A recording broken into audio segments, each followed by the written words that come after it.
Un saludo a cada uno de ustedes que está pendiente de este video. Quiero darles las gracias por dejarse enseñar la palabra de Dios. Yo estoy muy contenta de poder compartir todo lo que el Señor está mostrando a través de este libro de Filipenses. Realmente es una bendición. Dios enseña de maneras que no imaginamos y yo estoy muy agradecida con Dios de veras. Que aún en momentos difíciles, en momentos tristes, en momentos de alegría, en momentos tan diferentes, Dios siempre nos enseña. Déjenme orar, vamos a ver el tercer video. Esta es nuestra tercera enseñanza acerca del libro de Filipenses. Así es que oramos para que el Señor nos dirija. Padre, queremos darte las gracias por este día, por tu misericordia, por tu favor, por tu cuidado y por tu palabra. Permite que esta palabra en nosotros penetre y no regrese vacía, sino que produzca el fruto para lo cual es enviada y haga lo que tú quieres. Señor, que nuestros corazones estén listos para aprender y sobre todo asimilar, dejar penetrar hasta el alma y ponerlos por obra. En el nombre de Jesús. Amén. Muy bien, en el video anterior solo tuvimos tiempo de analizar tan solo una frase del versículo precisamente 12. Hoy vamos a completar lo que nos falta, porque no quiero que nos perdamos la riqueza que nos da la palabra de Dios. Y en la porción anterior lo que vimos fue muchas tribulaciones con propósito para otros, abrumados más allá de sus fuerzas, gloriándose en su debilidad, sin desmayar. Y dejamos en el tintero redundar en el progreso del Evangelio. Entonces tome su Biblia, leamos ese versículo en el que estamos todavía trabajando y vamos a ver. Capítulo 1, versículo 2. Quiero que sepáis, hermanos, que las cosas que me han sucedido han redundado más bien para el progreso del Evangelio. Y creo que vamos a tener mucho que aprender en todo esto. Personalmente estoy aprendiendo. Y personalmente Dios está haciendo grandes cosas, creo, alrededor del mundo con su palabra. No solamente con el libro de Filipenses, sino con todo lo que vamos aprendiendo. Entonces, vamos a ver una cosa importante, que redundar en el progreso del Evangelio significa producir cierta cosa, un beneficio para alguien o para algo. Estar una cosa muy llena de algo, en especial de un líquido hasta el punto de sobrepasar sus bordes o límites. ¿Cuáles son los sinónimos de esta palabra, de redundar? Rebosar, exceder y sobrar. En el progreso del Evangelio que habla Pablo, vamos a ver que la palabra de Dios progresa en el sufrimiento, en la cárcel y en el dolor. Y a veces podríamos preguntarnos, ¿cómo es eso? ¿No sería al revés, que cuando todo marcha bien, que cuando todo está en su mejor equilibrio, es que las cosas marchan de esa manera? Y vamos a ir a ver qué dice la Escritura, porque es importante que la Biblia nos enseñe cómo es la cosa, ¿verdad? ¿Y de qué está hablando Pablo cuando habla del progreso del Evangelio? Que todo el sufrimiento, las cosas que le ocurrieron, que vimos en el video anterior, han redundado para el progreso del Evangelio. La pregunta que me surge es, ¿cómo sabía Pablo esto y cómo podía decirlo? Lo decía y lo sabía. Bueno, la Biblia no va a instruir. Primero quiero aclarar que Pablo sufrió mucho tiempo como seguidor del Evangelio. Y no es que siempre estuvo en sufrimiento, pero sufrió. Pero en su alma no quedaba ni pizca de acusación o amargura contra nadie, ni contra las circunstancias, ni contra Dios, porque es tan fácil desenfocarnos y empezar a ver lo negativo, empezar a ver lo difícil y centrarnos en ello. Como algunas veces he enseñado, no podemos quedarnos ahí. Hay momentos duros, hay momentos difíciles, hay momentos de lágrimas, hay momentos de dolor, de escasez, pero también hay momentos de alegría, de abundancia, de gozo, de baile, como dice Eclesiastés. Así que no podemos quedarnos centrados en un solo panorama, porque la Biblia, desde Génesis hasta Apocalipsis, nos enseña que de todo hay en la Escritura, no solamente un punto en el mapa. Entonces vamos a ver que Él no se queda en esto, al contrario, llegó a gloriarse en las tribulaciones. Esto es lo que Pablo hizo. Y es que Pablo llegó a entender que las adversidades eran usadas poderosamente por el Señor para la formación de su vida y su carácter. Yo tengo una frase que algunas personas conocen que la digo: lo que nos pasa, lo necesitamos. Y precisamente en esta etapa de mi vida, en estos días, ha habido algunas de mis discípulas que me lo han recordado. Es cierto, lo que me está pasando, lo necesito. No está fuera del control de Dios. Entonces Pablo llegó a entender que las adversidades eran poderosamente usadas por el Señor, por eso dije, para su vida y la formación de su carácter. Debido a eso, aceptaba con satisfacción. No estoy hablando de chiste, no estoy hablando de carcajadas, digo que aceptaba con satisfacción sus pruebas y penalidades. Él recibió todo como parte del compromiso que tenía con Dios, como parte de crecer en el Evangelio. Y esto redundaría también en ánimo para los que lo conocían. Este es nuestro Pablo, el de Filipenses capítulo 1. Pablo, no olviden, fue perseguido, criticado, malentendido, rechazado y podríamos agregar una cantidad de cosas más. Pero todo esto lo veía con el lente de la palabra de Dios. Y es que volvemos al ejemplo de los lentes. Si yo me quito estas gafas o estos lentes, realmente veo, pero no tan definido. Lo cierto es que cuando yo las coloco adecuadamente, es una diferencia. ¿Por qué? Porque veo con claridad. Entonces él había aprendido a ponerse los lentes de la palabra de Dios y lo que ocurría para el beneficio del Evangelio. No dudo que algunos de sus contemporáneos compañeros en la fe, pudieron criticarlo. Y algunos quizás tildarlo de sufrido u otros de quererse llevarse el mérito, como suele haber en la actualidad compañeros en la fe. Pero no nos vamos a enfocar en eso. Pablo no se detenía a escuchar estas críticas o ironías, sino que lo que veía como un progreso del cual aprendía y echaba mano para que redundara en progreso del Evangelio. Por eso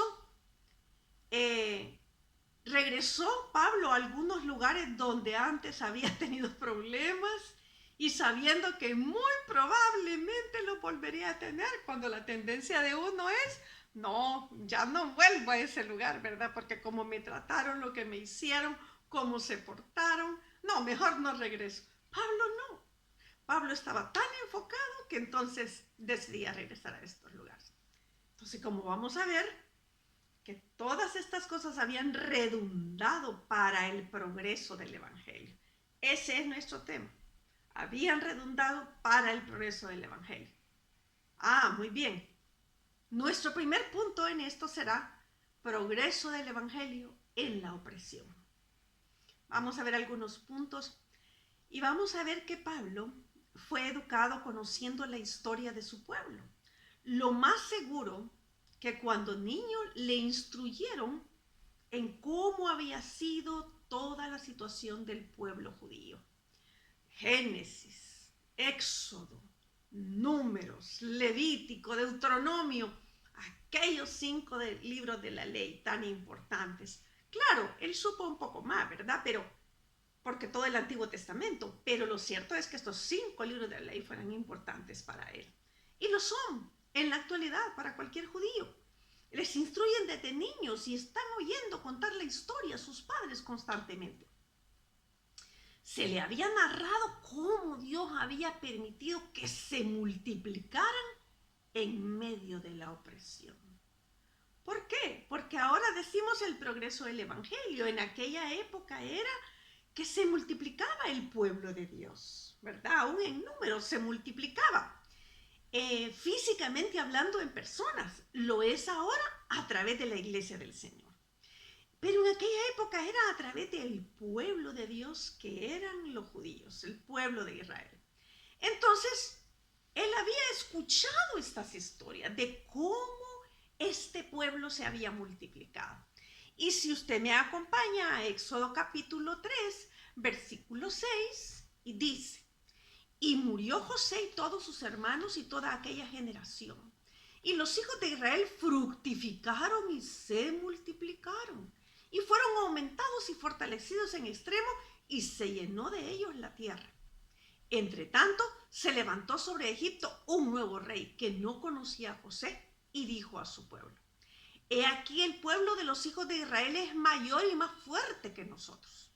Ahora pues, seamos sabios para con él, para que no se multiplique y acontezca que viniendo guerra, él también se una a nuestros enemigos y pelee contra nosotros y se vaya de la tierra. Entonces pusieron sobre ellos comisarios de tributos que los molestasen con sus cargas, y edificaron para Faraón las ciudades de almacenaje Pitón y Ramses. Pero cuanto más los oprimían, tanto más se multiplicaban y crecían, de manera que los egipcios temían a los hijos de Israel. Y los egipcios hicieron servir a los hijos de Israel con dureza, y amargaron su vida con servidumbre, opresión, en hacer barro y ladrillo, y en toda labor del campo, y en todo su servicio, al cual los obligaban con rigor. Y habló el rey de Egipto a las parteras de las hebreas, una de las cuales se llamaba Cifra y otra Fua, y les dijo: cuando asistáis a las hebreas en sus partos y veáis el sexo, si es hijo, matadlo, y si es hija, entonces viva. Pero las parteras temieron a Dios y no hicieron como les mandó el rey de Egipto, sino que preservaron la vida a los niños. Y el rey de Egipto hizo llamar a las parteras y les dijo: ¿por qué habéis hecho esto, que habéis preservado la vida a los niños? Y las parteras respondieron a Faraón: porque las mujeres hebreas no son como las egipcias, pues son robustas y dan a luz antes que la partera venga a ellos. Y Dios hizo bien a las parteras, y el pueblo se multiplicó y se fortaleció en gran manera. ¡Wow! Dios no deja de ser todopoderoso. No importa la situación tan difícil, tan dura, lo que un gobernante pueda decir, Dios está por encima de todo esto. Así progresó el pueblo de Dios en Egipto en medio de la dura servidumbre y de momentos de angustia y de dolor. Ni siquiera puedo imaginar el dolor que se sentía o que se oía de que querían matar a sus hijos. Estas matemáticas son tan extrañas, porque aquí no es 10 menos 8 igual a 2, sino pareciera que 10 menos 8 es igual a 20, porque en vez de restar el progreso, este se multiplica. Hasta me hace pensar que entre más oprimo algo, este está ya multiplicándose. Es una operación matemática fuera de serie. Entonces, opresión del Evangelio igual progreso. Opresión del Evangelio igual progreso. Nuestro segundo punto será progreso del Evangelio en la persecución. Otra vez, ¿cómo es eso? Vaya que este punto 2 lo conocía muy bien Pablo. Progreso del Evangelio en la persecución. Es que el mismo Pablo quizás le había sorprendido y hasta le había enojado el progreso del Evangelio cuando él acosaba a los cristianos. No era ajeno ni para él, ni es ajeno para nosotros hoy día, según lo que leemos en la Biblia. Hechos 8 nos dice: y Saulo, que es Pablo, consentía en su muerte, en la muerte de ¿quién? De Esteban. Y he aquí, y en aquel día se hizo una grande persecución en la iglesia que estaba en Jerusalén. Y todos fueron esparcidos por las tierras de Judea y de Samaria, salvo los apóstoles. Y llevaron a enterrar a Esteban varones piadosos, e hicieron gran llanto sobre él, porque entonces Saulo, asolaba a la iglesia. Entrando por las casas y trayendo hombres y mujeres, los entregaba en la cárcel. Pablo los había perseguido, Pablo los había oprimido, Pablo los había asolado. Mas los que fueron esparcidos iban por todas partes anunciando la palabra. Pero no nos detengamos solo ahí. Vamos a Hechos 12:20, y este es el caso cuando Pedro había salido de la cárcel de manera maravillosa. Y Herodes estaba enojado contra los de Tiro y de Sidón, pero ellos, viniendo de acuerdo ante él y sobornando Blasto, que era camarero mayor del rey, pedían paz porque su territorio era abastecido por el rey. Y un día señalado, Herodes, vestido de ropas reales, se sentó en el tribunal y les arengó. Y el pueblo aclamaba gritando: voz de Dios y no de hombre. Al momento un ángel del Señor le hirió por cuanto no dio la gloria a Dios y expiró comido de gusanos. Mira el siguiente versículo porque leí esa porción. Pero la palabra del Señor crecía y se multiplicaba. Es que la persecución no puede detener el crecimiento de la palabra de Dios. Me gusta tanto, aunque a veces es difícil para uno cuando está enfrentando la situación. En 2 de Timoteo capítulo 2, en el cual sufro penalidades, dijo Pablo, hasta prisiones, a modo de malhechor, mas la palabra de Dios no está presa. Por tanto, todo lo soporto por amor de los escogidos, para que ellos también obtengan la salvación que es en Cristo Jesús, con gloria eterna. La persecución no puede detener el evangelio. Esto está a kilómetros de ser una realidad. Otra vez, la matemática de Dios es totalmente distinta, porque aquí la ecuación es persecución igual progreso del evangelio. Qué interesante que vimos dos puntos que pueden ser difíciles y que pueden ser momentos duros en la vida de una persona. Pero ¿cómo vemos que Dios realmente se manifiesta en medio de todos estos momentos difíciles? Y yo sé que muchos estamos atravesando, a saber por qué situaciones. Conozco una hermana a quien un familiar decidió meterla presa por una situación y se puso con todas las de la ley, y ella acababa de tener un bebé y decide meterla presa. No voy a contar las circunstancias, pero decide meterla presa, como por venganza. Y logra esto. Ella acababa de tener su bebé y lo logra. Y en medio de que lo logra, deciden el juez que le van a dar libertad condicional con un grillete y la envían a su casa por unos días. Pero en eso vino la cuarentena. Y esta mujer está en su casa cuidando a su bebé.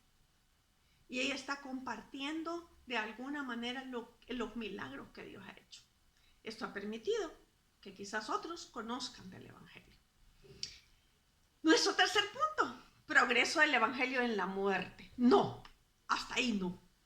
¿Cómo no? Progreso del evangelio en la muerte. ¿Y de qué me habla, hermana? Bueno, ¿se detuvo el evangelio por la decapitación de Juan el Bautista? No. ¿Por la muerte de Pedro? No. ¿Por la muerte de Pablo? No. ¿Por la muerte de los discípulos? No. Aún la muerte del Rey de Reyes, el unigénito, la estrella resplandeciente de la mañana, no logró detener el evangelio. Al contrario, se ha multiplicado hasta hoy en día más de lo que imaginamos. En los años de la guerra civil de nuestro país, de El Salvador, una pareja cristiana que tenía 3 hijos, él era un miembro de seguridad. Por error, otro miembro de seguridad destacado en otro lugar en una noche de la guerra, por confusión, disparó y mató al esposo de esta mujer. Cuando el jefe superior del esposo de ella le dijo que pidiera lo que quisiera, ella le solicitó visitar a la persona que le había disparado a su esposo. Por supuesto, este jefe no quería, y le dijo a ella: no, tranquilo, permítame hacerlo. Y cuando llegó a la cárcel donde lo tenían, ella estuvo frente a él y le dijo que no se preocupara por lo que había sucedido, que lo perdonaba, que sabía que era un error. En ese momento ella le compartió el evangelio. Él y otros más que estaban ahí en ese lugar, incluso el jefe de ellos, recibieron a Jesucristo. ¡Qué tremendo! El evangelio progresó en medio de esa muerte. Hoy sus 3 hijos son adultos, son parte de los que comparten el evangelio. Y la hija de ella, la mayor, es misionera hoy día, compartiendo en otras tierras el Evangelio. Y la muerte con mayor progreso para el Evangelio fue la de Jesús, quien a través de su muerte, sepultura y resurrección pagó la cuenta de nuestros pecados, nos dio salvación y vida eterna, para que todo aquel que en él cree no se pierda, mas tenga vida eterna. Esa muerte trajo vida, y vida en abundancia para todos aquellos que creemos. Nos saca de la muerte en el pecado y nos lleva a una vida plena. Y creo que tú y yo podemos compartir eso.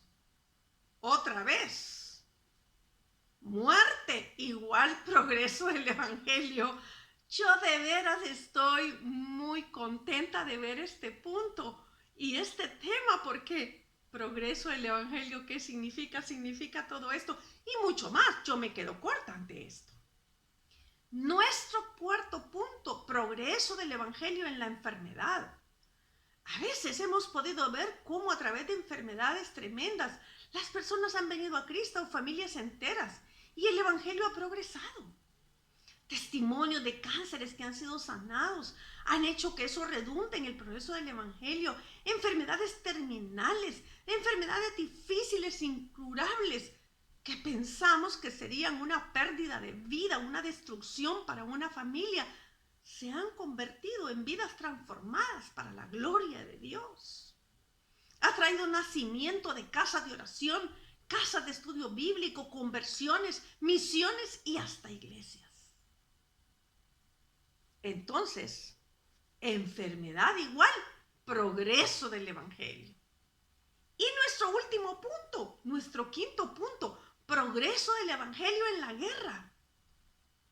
En mi país, lo digo porque es lo más cercano, lo más conocido, puedo narrar historias de Inglaterra, puedo narrar historias de diferentes países del mundo que he leído y cómo el Evangelio ha progresado. Pero me voy a detener en algo de los años 80, que es nuestro país, El Salvador.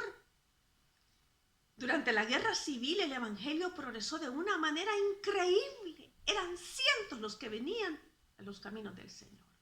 Habían bombas, destrucción, muerte, persecución, una situación económica difícil. Pero en medio de todo, el Evangelio progresaba. El tiempo me faltaría para contar el progreso del Evangelio a través de la vida de Joni Eareckson Tada, de Beth Moore, de Billy Graham, de Pablo Finkenbinder y tantísimos y muchos más como John Wick. Serían tantas las vidas de contar y quizás aún la tuya sea parte de todo esto. El sufrimiento ha servido para el progreso del Evangelio. El Evangelio no está preso, el Evangelio no se detiene por las circunstancias, el Evangelio no se detiene por fronteras, el Evangelio no se detiene por coronavirus. Es más, ha encontrado nuevas formas en este tiempo de extenderse y de que todas estas circunstancias sirvan para el progreso del Evangelio. Herramientas que no eran posibles antes y que ni siquiera las tomábamos en cuenta para muchos, ahora nos las hemos ingeniado para que el Evangelio siga progresando. El Evangelio sigue progresando en la vida de muchas personas, de la tuya también. Nada ni nadie puede detener la obra de Dios, al contrario. Las cosas que nos están sucediendo y nos han sucedido deben ser para el progreso del Evangelio. La pregunta que surge en medio de todo esto y que debes hacerte es: ¿y yo estoy permitiendo o haciendo algo de lo que me sucede que sea de beneficio para que el Evangelio progrese? Y la siguiente pregunta es: ¿y tú cómo estás utilizando las cosas que te pasan para el progreso del Evangelio? No te quedes enfocado en lo que está sucediendo. Y no dudo que puede ser difícil. Y no dudo que hay momentos de lágrimas, como hay momentos de risas. Y no dudo que quizás haya enfermedad, como yo que acabo de pasar por el COVID y que fueron días difíciles. Y los otros 3 misioneros que estábamos juntos, también los que me habían invitado, también fueron infectados con el coronavirus y han pasado por momentos difíciles, pero no nos hemos quedado enfocados ahí. Es increíble cómo Dios nos ha desafiado a vivir por encima de las circunstancias. Entonces no te quedes, no te quedes ahí, sino que intencionalmente usa las cosas que te están sucediendo o que te suceden o que te han sucedido para redundar en el progreso del Evangelio. Dios quiere que uses lo que tienes para este progreso, para que otros conozcan de Jesucristo y sus vidas obtengan la luz del Evangelio. Que Dios te bendiga, sigue adelante, no te quedes en la oscuridad, en el momento difícil. Pregunta a tus pastores o líderes cómo puede ser un aporte para el progreso del Evangelio. Que Dios te bendiga y nos vemos en el próximo video.